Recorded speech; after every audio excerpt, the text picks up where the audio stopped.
అన్న ఇప్పుడు నువ్వు నార్మల్గా వేరే డైరెక్టర్ల దగ్గరికి కానీ సినిమా అవకాశాల కోసం వెళ్తావా, అడుగుతావా? ఎందుకు వెళ్ళాలి, చాలాసార్లు వెళ్ళాను, వెళ్తూ ఉంటాను, ఫోన్లలో టచ్లో ఉంటాను. కొంతమంది next year next year next year next cinema అంటూ ఉంటారు. కొంతమంది రెస్పాండ్ అవ్వరు. మళ్ళీ వాళ్ళ సినిమా ఫెయిల్ అయిన తర్వాత వెంటనే రెస్పాండ్ అవుతూ ఉంటారు. వాళ్ళు సినిమా షూటింగ్ చేస్తున్నంత రోజులు రెస్పాండ్ అవ్వరు. మళ్ళీ వాళ్ళ సినిమా సూపర్ డూపర్ సక్సెస్ అయిపోయిన తర్వాత ఎక్కడనో మళ్ళీ ఏదైనా ఫంక్షన్లో కలిసినప్పుడు అరే కలవాల్సింది ముందుగా, మన దానిలో మంచి క్యారెక్టర్ ఉండే అని అంటూ ఉంటారు. ఇట్లా రకరకాలు నడుస్తుంటాయి భయ్యా. కానీ అడుగుతారు మీరైతే, మీ ద్వారా నేను ఎప్పుడు అడుగుతూనే ఉంటాను. టీవీ షోస్ అంటే ఇంకా అంతకుముందు పోయి అడిగినంతగా ఇప్పుడు అడగట్లేదు. ఎందుకంటే ఎక్కడికి పోయినా కూడా, ఏ ఆఫీస్ పోయినా కూడా, మీరు ఎందుకు వచ్చారు భయ్యా, మీరు రావడం ఏంటి, మీరు ఫోన్ చేస్తే అయిపోయేది కదా సార్కి అని చెప్పేసి కింద ఉన్న వాళ్ళు డైరెక్ట్ పోయి డైరెక్టర్ ప్రొడ్యూసర్ గారినో అడిగితే, నువ్వేంటికన్నా, నువ్వెందుకు వచ్చావన్నా, అరే ఒక ఫోన్ కాల్ చేస్తే అయిపోయేది కదా, నువ్వు టచ్లో ఉండి చెప్పేస్తాను, నీకెందుకు, నేను చెప్తాను అని చెప్పేసి అంటారు. పోతే ఒక బాధ, పోకపోతే ఒక బాధ. ఇంకా ఇది అంతా సతమతంగా ఉంది భయ్య. ఏం చేయాలో అర్థం కాక, సరే చూద్దాం, మనం పడే కష్టం మనం పడుకుంటూ పోదాం.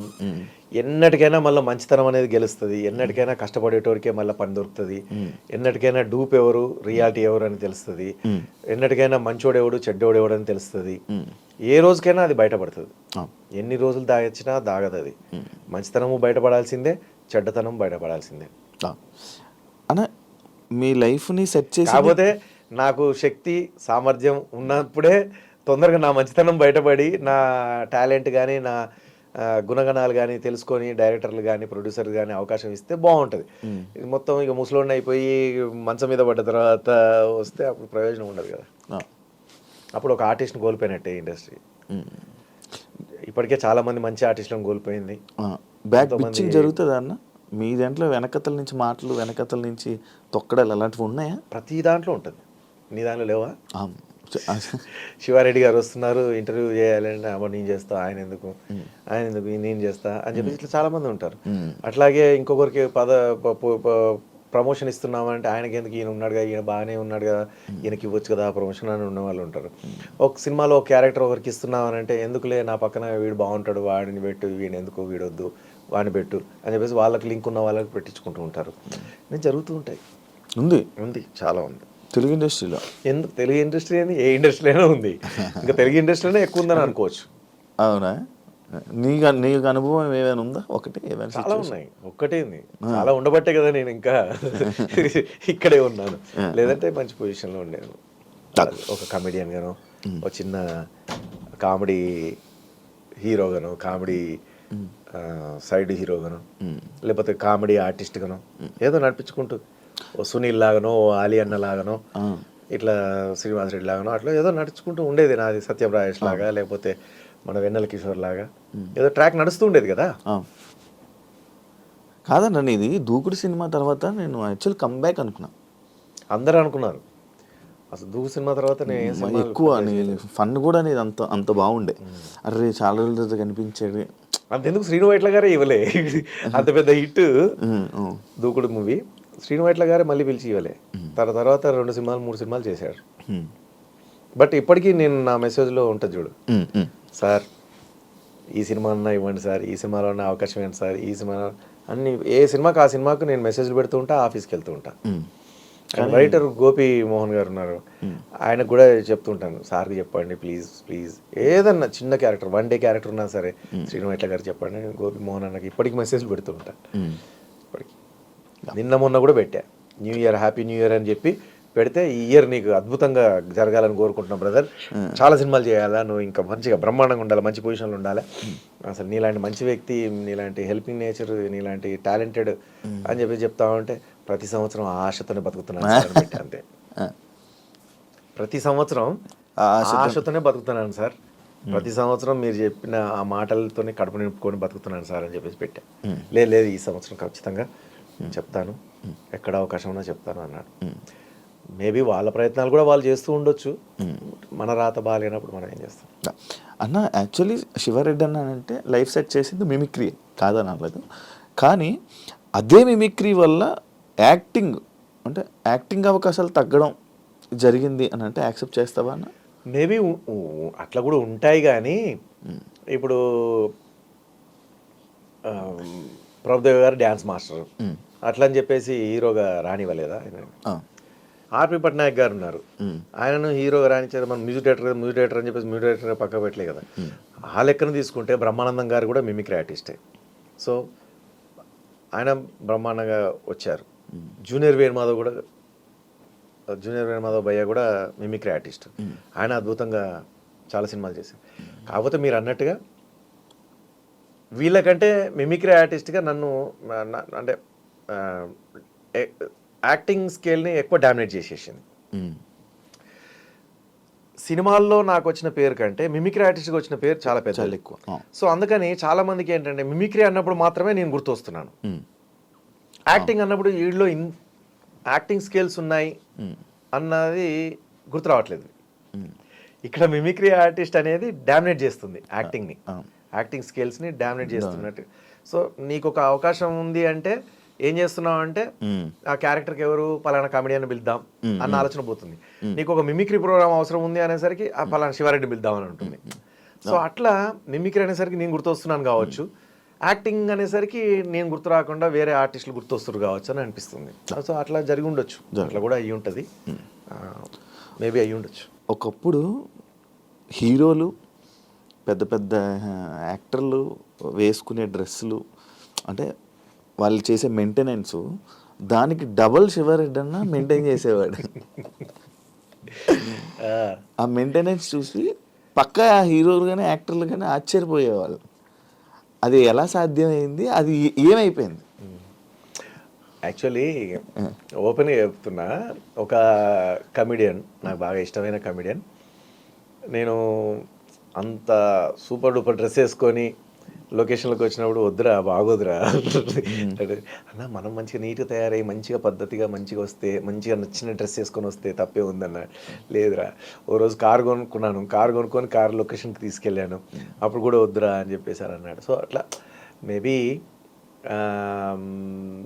ఇప్పుడు చాలామంది అంటారు శివారెడ్డికి ఏం మంచి పెద్ద ఇల్లు ఉంది అని చెప్పేసి.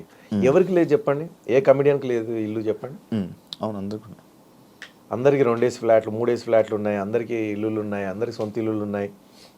ఓకే, నా దగ్గర ఫ్లాట్ కొనుక్కున్న సుడిగాలి సుధీర్కి కూడా ఈరోజు 2 3 ఇల్లులు ఉన్నాయి నాకు తెలిసి.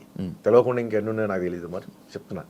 సో దేవుడి దయ వల్ల తను పాపం ఫస్ట్ ఫ్లాట్ నా దగ్గరనే కొన్నాడు. చాలా తక్కువకి ఇచ్చా, సుడిగాలి సుధీర్ చాలా తక్కువకి ఇచ్చా. అడిగాడు అన్న నిన్ను ఈరోజు. ఓకే. సో అందులో నేను ఇంటీరియర్ చేయించింది ఎట్లా అంటే, నా అవార్డ్స్ పెట్టుకోవడం కోసం అని ఎస్ సింబల్తో వచ్చేటట్టుగా ఇంటీరియర్ డిజైన్ చేశాను అనమాట. క్రాకరీ హాల్లోకి రాగానే. సో అది శివ అన్నట్టుగా ఎస్ అని పెట్టుకున్నాను, నా పేరుతో వస్తుంది కదా అని. అది సుడిగాలి సుధీర్ ఎస్. సో అప్పుడు ఆ ఫ్లాట్ తనకి అమ్మాను. ఇప్పుడు ఆయనకి ఒక పెద్ద ఇండిపెండెంట్ హౌస్ ఉంది. సో అట్లా ఏ కమిడియన్స్కు లేదు, అందరికి ఉన్నాయి. బట్ నా ఇల్లునే మెన్షన్ చేస్తారు. ఆయనకేంది ఇల్లు ఉంది సూపర్, అది ఇది మస్తు ఖతర్నాక్ ఇల్లు ఉంది. ఖతర్నాక్ ఇల్లు మామూలు ఇల్లు కాదు, అందరికి ఇల్లు ఉంది. ఎన్ని తినకుండా, ఎంత కడుపు కట్టుకొని, ఎంత ఏమీ కొనుక్కోకుండా, ఎందుకంటే దెబ్బలు తగిలినాగా. తగిలిన తర్వాత ఇంకా మళ్ళీ స్టార్టింగ్లో ఎట్లయితే అన్నానికి కష్టపడ్డానో అట్లా కడుపు కట్టుకొని రూపాయి కూడా పెట్టేసి ఆ ఇల్లు కొనుక్కున్నాను. సో అప్పులు చేసి కొనుక్కున్నాను. ఈ ఫ్లాట్ సుడిగాలి సుధీర్కి అమ్మిన ఫ్లాటు, దానిలో కొంత మిగిలిన అమౌంట్ అప్పులు తీర్చాను. సో ఇట్లా అన్నీ చేసుకొని ఆ ఇల్లును ఆఖరికి మా ఫ్రెండ్ దగ్గర శంకర్రాజ్ అని ఉంటాడు, అతని దగ్గర కొంత అమౌంట్ తీసుకున్నాను.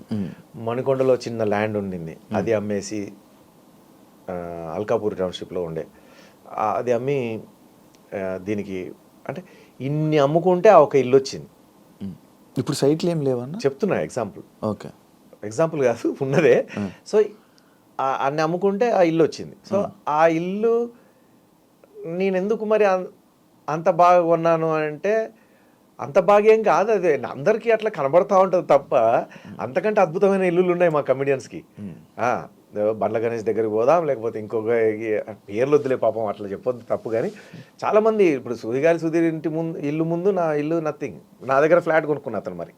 సో అట్లా కాదు కదా, అందరికీ ఉన్నాయి, కాకపోతే నాది మాత్రమే బాగా ఎక్స్పోజ్ చేస్తాను ఎందుకు అనేది నాకు అర్థం కాదు.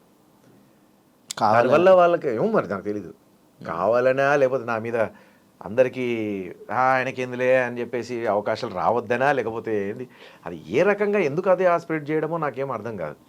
సో అది సిచ్యువేషన్. అందరికీ ఉన్నాయి ఇల్లులు. ఇప్పుడు ఈ రోజుల్లో ఆఖరికి మొన్న బలగం తీసిన వేణు కూడా బలగం తీయకముందే ఇల్లు 4 అంతస్తుల బిల్డింగ్ కట్టినాడు, 4 ఫ్లోర్లు ఉంటుంది. గృహప్రవేశం నేను పోయినాను. మరి చూడండి, అంటే ఒక చిత్రం శ్రీను అనే అతని దగ్గర అసిస్టెంట్గా పనిచేసినటువంటి వేణు అతను ఈరోజు 4 అంతస్తుల బిల్డింగ్ ఉన్నాడు. సో కట్టాడు. అంటే అందరికీ ఉన్నాయన్న ఇల్లులు, ఎవరికి లేదు. కాకపోతే శివారెడ్డికే ఉంది, ఇంకెవరికి లేదు కమెడియన్స్కి అన్నట్టుగా క్రియేట్ చేస్తుంటారు. అట్లా ప్రొపగండా చేశారు. అమెరికాలో ప్రోగ్రాంలు అందరూ పోతున్నారు, చేస్తున్నారు, వస్తున్నారు. కాకపోతే ఏంటంటే అక్కడ సరిగ్గా ఎంటర్టైన్మెంట్కి, అంటే అవతల వాళ్ళు చేసే ఎంటర్టైన్మెంట్ వాళ్ళకి కనెక్ట్ కాలేదు. నేను చేసిన జోక్స్కి, నేను చేసిన మిమిక్రీకి, నేను అంటే పాటలు పాడతాను, డ్యాన్స్ చేస్తాను, మిమిక్రీ చేస్తాను, వాయిస్లు సినిమా యాక్టర్ల వాయిస్లు చేస్తాను, అటు రాజకీయ నాయకుల వాయిస్లు చేస్తాను, జనరల్ టాపిక్ మాట్లాడతాను, చిన్నపిల్లలకు సంబంధించిన జోక్స్ చేస్తాను, సౌండ్స్ చేస్తాను, వెంట్రలాక్విజన్ చేస్తాను పిల్లలు నవ్వించడానికి, మళ్ళీ భార్య భర్తలు నవ్వించడానికి భార్య భర్తలు జోకులు చెప్తూ ఉంటాను, టీనేజర్స్ నవ్వించడానికి టీనేజర్స్ జోకు, అమ్మాయి అబ్బాయి సరదాగా యంగ్ ఉన్న అమ్మాయిలు అబ్బాయిలు మాట్లాడుకుంటే అక్కడ వచ్చే కామెడీ, ఇట్లా అన్నీ చేసేసరికి వాళ్ళు బాగా అట్రాక్ట్ అయిపోయారు. అందుకని నాకు ఎక్కువ అమెరికాలో ప్రోగ్రాంలు వచ్చేటివి. వాడికింది అమెరికాలో ప్రోగ్రాంలు అది అంటే అవును. ఒకప్పుడు అంటే రావద్దా శివరెడ్డి చేస్తే తప్ప. శివరెడ్డి అన్న ఎక్కడనంటే కేర్ ఆఫ్ అడ్రస్ అమెరికా. అమెరికాలో ఉన్నారు, ఏ డేట్ కూడా ఉన్నా మీరు అక్కడి నుంచే ఇక్కడ ఇది అన్నిసార్లు ఎన్నిసార్లు వెళ్ళి వచ్చి ఉంటావు అన్న? చాలాసార్లు వెళ్ళొచ్చాను. బట్ ఏంటంటే మనం పడే కష్టము, మన ప్రయత్నము, అంటే ఇప్పుడు అన్న ఏదైనా సరే మీరు ఒక ఇడ్లీ తయారు చేయాలంటే దానికి పిండి నానబెట్టాలి, అందులో 2 రకాల పప్పు దినుసులు మిక్స్ చేయాలి, మళ్ళీ దాన్ని మిక్సీ పట్టాలి, నానబెట్టి మళ్ళీ తెల్లారి దాన్ని స్టవ్ మీద పెట్టి గిన్నెలు పెట్టేసి ఆ ఇడ్లీని దాంట్లో పోసి దాన్ని ఆవిరితో ఉడికించి అది తీస్తే ఇన్ని చేస్తే కానీ ఆ ఇడ్లీ తయారు కాదు. అట్లాంటిది కొన్ని లక్షల మందిని, కొన్ని వేల మందిని నవ్వించాలంటే ఎంత హార్డ్ వర్క్ చేయాలి. ఊరికి వచ్చి చెక్కిలి గింతలు పెట్టేస్తే నవ్వు వస్తుందా? కాదుగా. ఏదో వచ్చి ముచ్చట చెప్పేస్తే నవ్వు వచ్చేస్తుందా మీకు? కాదుగా. 100 జోకులు చెప్తే 100 జోకులలో 50-60 సక్సెస్ అయినా చాలా గ్రేట్ అన్నట్టు.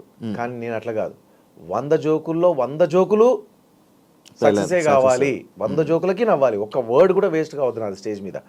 ఒక్క మాట, ఒక జోకు 10 జోకులు చెప్పాను అంటే 10 జోకుల్లో ఆ 10వ జోకు కూడా అందరూ ఎంజాయ్ చేయాలి. ఒకటి అట్లా వేసేద్దాంలే, నవ్వుతే నవ్విరారు లేకపోతే లేదు అనే టైపు కాదు నా వ్యక్తిత్వం. సో అంత కష్టపడి చేస్తే ఆ పొజిషన్ వచ్చింది. అన్నిసార్లు వాళ్ళు పిలిచారు బయట దేశాలకి. సో అట్లా నేను అక్కడ చేసుకున్నాను.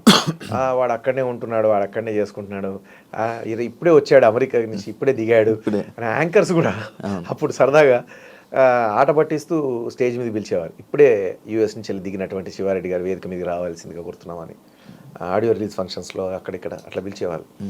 సో బట్ ఓకే, చేశాము, చేస్తూ పోతున్నాము.